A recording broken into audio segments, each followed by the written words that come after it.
Welcome back, everybody. It's your time to EdUp on the EdUp Experience podcast, where we make education your business. Dr. Joe Solucio back with you again. I'm here at the end of the day, day 2 at Anthology Together here in beautiful Orlando, Florida, at the Walt Disney World Swan and Dolphin Resort. And I say this to let you know that at the end of the day, I still have as much energy as I had at the beginning of the day, and it only took 6 shots of espresso to get me here. But I am still here, and I am ready to rock and roll with another guest who is... Did you hear that? That's the springs of my little crank thing here. Let me bring my professionalism to the microphone here. Let me move it around. All right, here we go. Here she is, ladies and gentlemen, my guest right now. Attention. Oh, that's the attention button. Let me get to the applause. Here she is, ladies and gentlemen. Her name is Krystal Iseminger, and she's the accessibility and course quality specialist at WSU Tech, Wichita State University. What's going on, Krystal? How are you? Hey, I'm fabulous. What did you like better, the attention or the applause? I kind of like the attention button. I kind of like the attention, actually. So we would do it like this. Ladies and gentlemen, here she comes. Attention. Krystal Iseminger. I like hitting that one. Attention. All right. So WSU Tech, Wichita State University Tech, the Shockers, Wichita State University. Woo-hoo! What I love about Wichita State University Tech is that you are so career focused, right? That's what WSU Tech is all about. Set the stage for us. Tell us about WSU Tech. What does the audience need to know? Wow. Okay. So we are an affiliate of WSU, and we have not only great programs to transition students that might be taking gen ed classes with us into their bachelor's at WSU, but we also have just an amazing lineup of technical programs, everything from private pilot to aviation maintenance, machining, welding, vet tech, nursing. Oh, yeah. And we have partnerships with a lot of companies that allow us to have great placement rates for jobs after they go through the programs. So it's been kind of life-altering in the way that I look at education since I started working there because of that career focus, that career placement. Amazing. You know what I like about that? And it's a really innovative model, because what WSU did is they went out and said, you know what, we're going to create a pipeline to our degree programs. We're going to do that in a couple of ways. Well, first of all, we're going to take this entity, WSU Tech, and we're going to give people the skills that they need to go out and get jobs right now. And they're going to go and work, and they're going to find out that they need more leadership skills and that maybe they need that bachelor's degree. And so then they're going to take all those credits at WSU Tech, and voila, all of those credits transfer into WSU, right? And you're going to take your own students and say, let's get you a bachelor's degree. Let's get you a master's degree. And so you're creating this pipeline that helps the university grow. I interviewed your president, Rick Muma, and he was talking about how I think Wichita State in general was the only institution to grow during COVID in the state of Kansas, if I'm not mistaken.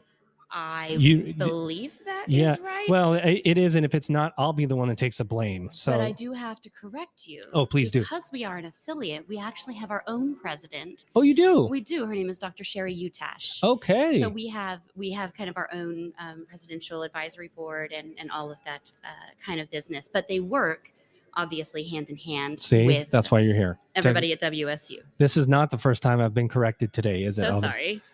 Before the episode, I joked that I only give this button to Elvin, but I'm going to give it to myself. All right. There we go, ladies and gentlemen. Okay. So what are you doing here? Tell me why you're here at Anthology Together.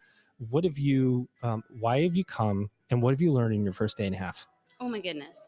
So I came because I am extremely passionate about accessibility, and I work with one of our anthology tools to help that. It's called Ally, and it has become such a cornerstone of the work that I do at WSU Tech that I wanted to put together a presentation, and I got accepted to present. So I got Congratulations. to come. Thank you so much. I got to come and do that this morning. Mm. And you nailed it, right? You know it. Nailed it. I think so. Mm-hmm. It was a really great crowd, and had some great discussion that followed it. So one of the reasons I'm here as well is to learn what's on the future roadmap for Ally. Okay. And so you've presented, and you got good feedback. Mm-hmm. You want to know what's it for the future of Ally, Mm-hmm. and you've got a second half of the conference to come up now. So where do you go from here now?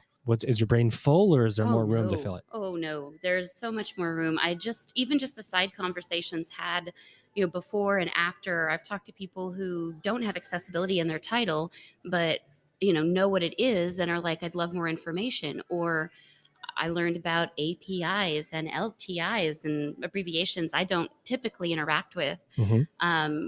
But they're starting to make more sense to me. So even things beyond the scope of accessibility or course review, that's one of the things I love about this conference.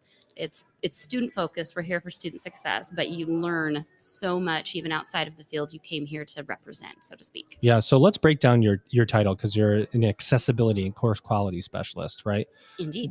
When we say accessibility, or you say accessibility, what does that mean Okay. exactly? Yeah, so that's a great question, because when you think about accessibility, one of the images, one of the ideas that we point out often in the community is like the idea of curb cuts. So a curb cut, which is the little narrowing or slanting down where a curb meets the sidewalk, Yep. Was initially put in place to help people who had mobility challenges. However, bicyclers use it, skateboarders use it. Well, sometimes if they don't jump the curb. Mm-hmm. If they don't have those little the little concrete dots around it, skateboarders get hung up there. Correct. Yep. But moms pushing their babies in strollers use it. That's kind of the idea of accessibility, that we could be reactive and only make things that people can use once they have an accommodation to use it in a certain way. Or we can try to think about things from the get-go and make it to where any user can use it straight out the gate as much as possible. And what you do there is that you then open that up not just to be beneficial for users, that we think of with disabilities. You're opening up to every user. One of a great example that I like to use is captions on videos. Mm-hmm. Okay, so maybe they were developed again for people who had hearing impairment. However, if you've ever been in a sports bar and you couldn't hear a darn thing, but you were really excited to know what the commentators were saying, captions. It's I have to, and I do this too. When I'm watching TV, you ever watch TV and you're on somebody else's TV, and then you go to your own, you feel like the volume's great on yours, and you go to somebody else's and it's horrible. I'm like, turn those captions on. I cannot hear, these people are having dialogue and I cannot understand what the heck they're saying. And you think about that in somebody who might be hearing impaired, and how you have to create those accessibility pathways, especially in higher education, or else the students don't want to experience it, right? And they'll go to a college that does provide that accessibility. Yes. And because it has become a thing that students know about, and most institutions that do accessibility continually try to encourage students and inform students, because self-advocacy is a huge part of that as well. When they 100%. I call that my disruptive innovation, my disruptive agreement. Yeah. I love it. When they advocate for themselves, then it shows us what areas we need to continue to work in, and gives us the I don't want to say firepower, but the backing, the resource to say, hey, people who aren't doing accessibility yet, we'd love to use your product, but our students insist that we have this. And could you make those changes? Yes. And that's how change gets started, and that's how change happens. And is that how accessibility and course quality then marry in your title, right? You're saying, is this accessible for this group of students, or all of these groups of students? Mm-hmm. Is this course meeting their expectations of everyone, or just this group? And how do I expand it? So how does accessibility relate to course quality? And then how do you take Anthology, and how does that wrap around this entire idea? And do you have an hour or so? No. So accessibility does play into that, because the quality of a course depends on its navigability. We look at research-based standards from both kind of QM, Quality Matters, and OLC, Online Learning Consortium. And we've created our own kind of set of standards that apply at WSU Tech. Exactly. Those are based on research, and those standards in and of themselves reference accessibility. So when you combine the two and you go to look at a course to check it out for all of these items, if you're meeting the accessibility point, the course is going to be more quality. If you're meeting the course quality with good navigation and thoughtful preparation, then you're also increasing accessibility. So they really do go hand in hand quite nicely. Level up. I like that. So how does Anthology play into this? Yes. Do you use Anthology to measure, to create data points? I mean, talk about that. Okay, so first of all, we use Blackboard, which I love. And within that, we also have Anthology Ally Mm-hmm. as our accessibility checker and so much more. They keep adding amazing new features that help our instructors be able to understand where they're at in their accessibility journey in their courses. So it really is the underpinning of our accessibility training. We can teach instructors how to do a lot of things to make it better. But when it's in front of them every single time they get in their course with little meters and clickable ways Dashboarding to, is so critical, right? exactly. Then they see it and they remember it and it becomes habit instead of just this thing that we did a training on once 2 years ago.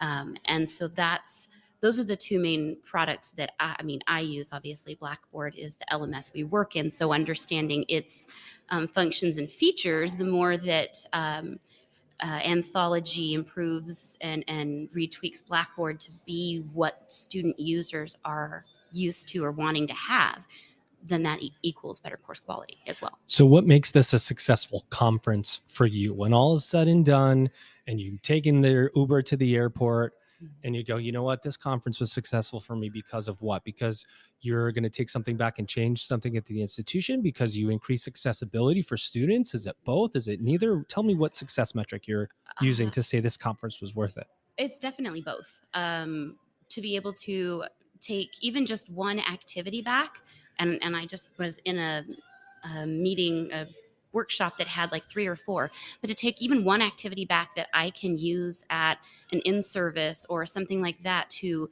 raise awareness about accessibility, that's important. To take back strategies for training, that's important. And all of those things eventually lead to improved student success. So it's really just about getting all the knowledge that I can from all the places and bringing it back and finding ways to implement it. Fire. That's fire right there.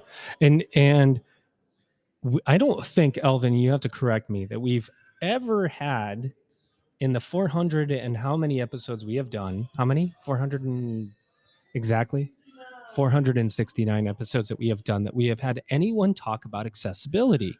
So that means, Krystal, that you're the first. That means you're going to now represent everybody who works with accessibility and answer this question. And that is, are there enough people thinking about accessibility for students? Not yet. Not yet. What but needs it's to getting happen? there. I think that students being aware of what that means and what they deserve, because that pushes everyone. When your end user asks for something and they're your customer, then that pushes everyone to have those conversations. But even in communities, working with, we have a wonderful place back home called Envision. I think they have nationwide reach, right? But we work with them in various ways. And so bringing in those community ties so that people who don't touch higher ed can still start thinking about this just in their daily lives, because students' lives also don't end at the door of the institution. You know what? Accessibility doesn't begin and end with Krystal at the institution. It starts with you, but it's everybody else adopting it and thinking about it that makes education more accessible for students, and for faculty to think about it, for the course design, for course integration, for course upkeep, and all those things, which means you are a champion, Krystal. You're an absolute champ for accessibility. Well, that's Wonderful. I just love it, and I'm glad that you came on, because this is really the first time we've talked about accessibility, especially when it comes to course design, right? Because I think all IDs think about that. Not all, but I think IDs have to think about that this day and age. Who are we serving? How are we not serving this group? And what do we have to do to change it? But there has to be somebody at the front end driving it for the entirety of the institution. So congratulations on your amazing work, Krystal. Thank you. Ladies and gentlemen, if I could tell you that this has been an honor, I would tell you, and it has been, because it's our last episode of the day, and maybe one of the most important, because it has really like worldwide implications when you talk about students and you talk about accessibility, you talk about technology evolving and what that looks like for the average user or someone who has a disability or somebody who, what does that mean? And how does educational tech advance to meet the needs of all learners, which means you have to be a techie a little bit, right? A little bit. A little bit or a lot?